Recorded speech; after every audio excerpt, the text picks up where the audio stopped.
لوگ پوچھتے ہیں مولوی صاحب، مولا قاسم صاحب، لوگ پوچھتے ہیں قیامت کب آئے گی؟ میں نے کہا ماں جائے گی، بھائی بہن کی مدد کے لیے بیوی سے مشورہ کرنے لگنا ہے، سمجھو قیامت آ گئی ہے۔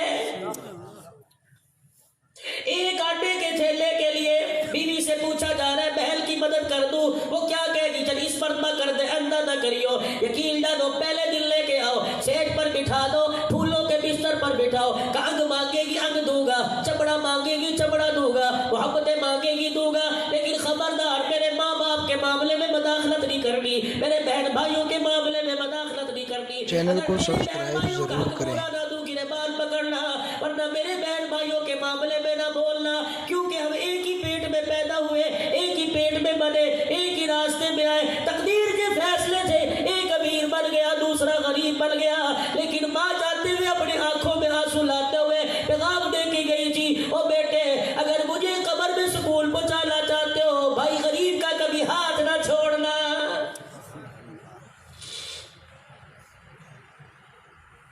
اور جاؤ جا کے گھر میں پیغام دے دینا۔ ایک مولوی صاحب آیا تھا اور آ کے کہہ کے چلا گیا، عورت سہاگنی اچھی لگتی ہے۔ اگر یہ میرا پیغام آپ جا کے گھر والوں کو سناؤ تو میں عرض کروں گا کبھی بچوں کے سامنے اپنے شوہر کو برا نہ کہنا، کبھی بچوں کے سامنے اپنے شوہر سے جھگڑا نہ کرنا۔ اگر بیوی خاوند کی عزت نہیں کرے گی تو اولاد کبھی باپ کی عزت نہیں کرے گی۔ اگر میرے عزیزوں رب ذوالجلال کی قسم ہے، عورت کے لیے سب سے بڑی نعمت اس کے سہاگ کی سلامتی ہے۔ ہم نے کئیوں کو دیکھا جنہوں نے بیوہ ہونے کی سفید چادر اپنے سر پہ پہن لی، چار بیٹے رلا رہے ہیں، چار بیٹے تو روٹی دینے کو تیار نہیں۔ یہی عورت جو گھر کے اندر راج کیا کرتی تھی، سونے کے کنگن پہن کے بیٹھا کرتی تھی، اس عورت سے لوگ آ کے اپنی امداد کروایا کرتے تھے، آج یہی لوگوں سے زکوٰۃ مانگتی پھر رہی ہے کہ مجھے دوائی کے لیے زکوٰۃ کے پیسے دے دو۔ آج یہ روزانہ سرانے کے نیچے پرچی رکھ کے بیٹھی ہوئی ہے، کھانس کے تھک گئی ہے، پرچی دیکھ کے روتی ہے، کاش تو سلامت ہوتا، مجھے پرچی سرانے رکھنے کی ضرورت نہ پڑتی، تو چلا گیا، مجھے علم کے سمبے چھوڑ کے چلا گیا۔ اللہ اکبر، جو پیار تو کیا دیں گے، ایک روٹی پہ تانا دیتے ہیں، باپ مرا،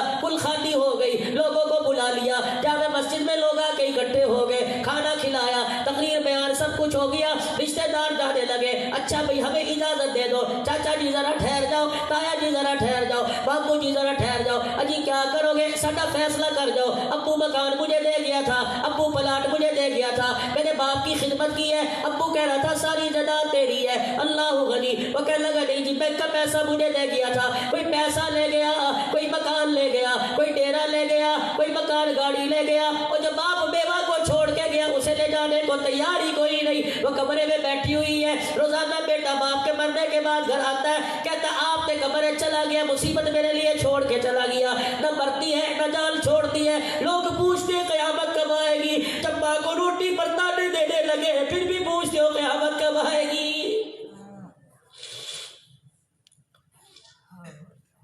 بہن کو پھول کر کے کہہ رہے اس مصیبت کو لے جا، گھر میں بولتی رہتی ہے، 4 مہینے بہن نے رکھا، پھول کہتی ہے، پھول پہ کہتی ہے او میرا بھائی یہ میرے باپ کا گھر پہ ہی میرا سسرال ہے، اب تو میرا شوہر بھی تانے دینے لگا، پھر کسی بھائی کے گھر میں کسی رشتہ داروں کے گھر پہ جا رہی ہے، لوگ پوچھتے ہیں قیامت کب آئے گی، جب تیری جنت گلیوں میں رلنے لگے سمجھو قیامت آ گئی ہے۔ چند بچوں کو پالا تھا ایک ماں نے جتن سے، ممتا کا سلا پھر بھی ضعیفی میں نہ پائی، جتن کیا تھے، پاپڑ بیل بیل کے پالا، لوگوں کے برتن مانج مانج کے پالا، چپکے زکاتیں اکٹھی کر کے مانگا، اللہ اکبر، چند بچوں کو پالا تھا ایک ماں نے جتن سے، ممتا کا سلا پھر بھی ضعیفی میں نہ پائی، ہر چیز تقسیم ہوئی باپ کے برتے، ایک ماں تھی جو حصے میں کسی کے نہ آئی۔ ماں باپ دو ایسی اللہ کی بڑی نعمتیں ہیں، اگر ایک مرتبہ آنکھیں ان کی بند ہو جائے پوری کائنات کے نظارے کرو، اللہ کی نعمتیں نظر آئے گی لیکن ماں باپ کا چہرہ کہیں نظر نہیں آئے گا۔ بہن بھائی اللہ کی بہت بڑی نعمتیں ہیں، خدا پاک کی قسم ہے دنیا کی ہر نعمت مارکیٹ میں مل سکتی ہے لیکن ماں جایا کسی مارکیٹ میں نہیں مل سکتا ہے۔ زمین کا ٹکڑا کسی کے پاس زیادہ آ جائے خدا کے واسطے اللہ کے لیے برداشت کر لو، اللہ کے لیے دے دو، تو نے کھایا تیرے بھائی نے کھایا برابر ہے، تو نے لیا تیرے بھائی نے لیا برابر ہے، اور کیا کرے گا زمین کا ٹکڑا حاصل کر کے کیا کرے تو فکر کرنی چاہیے پتہ نہیں مجھے اتنی اذیت اور اتنا ظلم کر کے قبر ملے گی کہ نہیں ملے گی. اور بھائی کے گھر کو آباد کر دے, بہن کے گھر کو آباد کر دے, رشتہ داروں کے گھر کو آباد کر دے. رب ذوالجلال کی قسم ہے قبر کا انتظام بھی کر دیا جائے گا, مرنے سے پہلے بڑی جنت کا انتظام بھی تیرے لیے کر دیا جائے گا.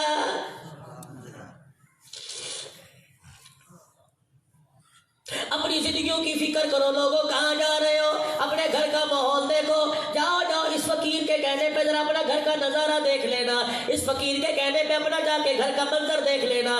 دو چیزیں تمہارے گھر میں موجود تو سکون کی نیند سو جاؤ, اے سی روم میں سو جاؤ, اپنی بیوی کے پہلو میں سو جاؤ. اگر دو چیزیں تمہارے گھر میں موجود ہیں, بچوں کو اپنی بازو پہ لٹا کے اپنے سینے سے چمٹا کے سو جاؤ, تمہیں فکر کرنے کی ضرورت نہیں. اگر وہ دو چیزیں تمہارے گھر میں نہیں ہے تو کیوں سوتے ہو, کیوں اپنے آپ پہ ظلم کرتے ہو, کیوں راتوں کو اٹھ کے روتے نہیں؟ کہ مولوی صاحب وہ دو چیزیں سونا چاہتی نہیں, وہ دو چیزیں مال اور گاڑی نہیں, وہ دو چیزیں کیا ہے؟ میں نے کہا جاؤ جاؤ اپنے گھر میں تلاش کرو. دو چیزیں تمہارے گھر میں ملے تو تمہارا گھر آسمان والوں کے لیے ایسے چمک رہا ہے جیسے زمین والوں کے لیے آسمان کے ستارے چمک رہے ہیں. اگر وہ دو چیزیں تمہارے گھر میں کوئی نہیں تو تمہارا گھر جہنم تو نہیں لیکن جہنم سے کم بھی کوئی نہیں. وہ دو چیزیں کیا ہے؟ ایک تو نماز کے سجدے, دوسرا قرآن کی تلاوت. اپنے گھروں میں ڈھونڈو, اپنی بیوی کی گود میں ڈھونڈو, اپنی بچیوں کے ماتھے پہ ڈھونڈو. اگر نماز کا سجدہ نظر آ جائے, قرآن کی تلاوت تمہارے کمروں میں گونجتی ہو, رب ذوالجلال کی قسم ہے تمہارا گھر دنیا کے اندر جنت ہے. جاؤ جاؤ مہمان کو دنیا میں لانے سے پہلے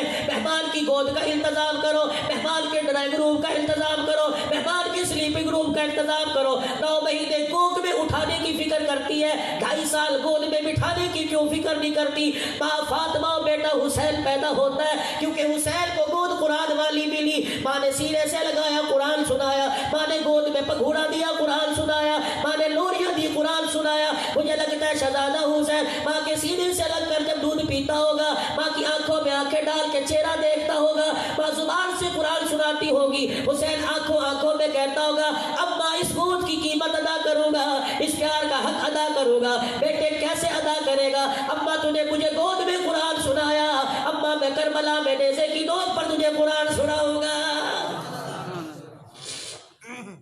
خدا کے واسطے اپنے گھروں کے اندر تبدیلی لے کے آؤ. کہتے ہائے اسمبلیاں ٹوٹنے کا وقت آ گیا, کہتے ہیں اپوزیشن بھاری ہو گئی. اللہ کے بندے اسمبلی کی اپوزیشن تو بعد میں بھاری ہوگی, پہلے تیرے اپنے گھر کی اپوزیشن بھاری ہو گئی. تیرا بچہ بغاوت کرنے کے لیے تیرے سامنے کھڑے ہونے کو تیار ہے, تیری بچی نے سر ننگا کر دیا, سر پہ دوپٹہ اتار دیا, اس سے بڑی اپوزیشن کیا ہوگی؟ تیری بیوی تیری نافرمان ہو گئی, اس سے بڑی اپوزیشن کیا ہوگی؟ تیرے بچے تیرے حکموں کے باغی ہو گئے, تیرے بچوں کی حرکتوں سے تیرے گھر کی عزت پر دھبا لگنے لگا, اس سے بڑی اپوزیشن کیا ہوگی؟ اگر بمری بچانی ہے, اگر حکومت بچانی ہے تو اپنے گھر کی حکومت کو بچا. تیرے گھر کی حکومت کیسے بچے گی؟ اللہ کے قرآن کی برکت سے بچے گی, نبی کے فرمان کی بچے گی. بیوٹی پارلر میں تیار ہونے سے بہتر ہے اپنے زندگی کو رحمت والے انبیاء پہ پیارے پیغمبر صلی اللہ تعالیٰ علیہ وسلم کی سیرت والے پارلر میں تیار کر. اتنا تیار ہو کہ اتنا خوبصورت بن جا, چہرہ دیکھو خدا یاد آ جائے, زندگی کے حصوں کو دیکھو مصطفیٰ یاد آ جائے.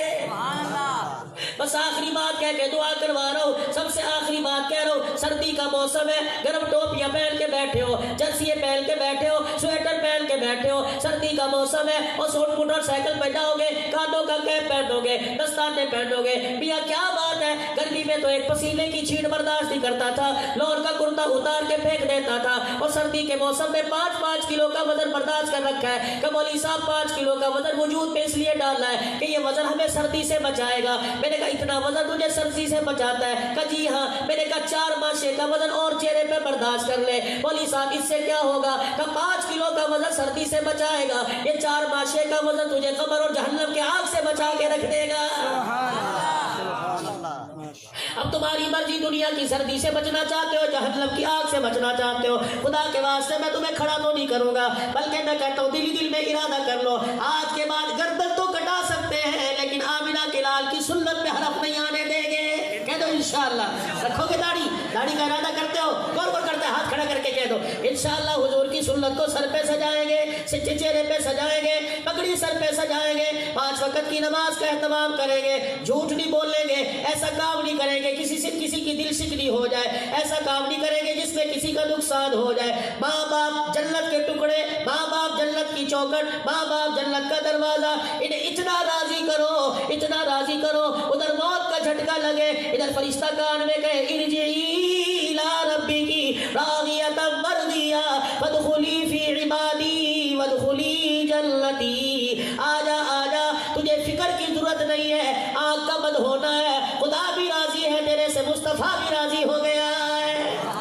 کرو گے بھائی کوشش؟ یہی انسان کا مقصد ہونا چاہیے. پورا سال اس چیز کو سامنے رکھ کر ہم دنیا میں آئے نہیں, بھیجے گئے ہیں. ہمارے آنے کا مقصد کیا ہے, اس مقصد کو تلاش بھی کرو, اس کو سمجھو بھی, اس مقصد پر عمل بھی کرو. اللہ کریم عمل کی توفیق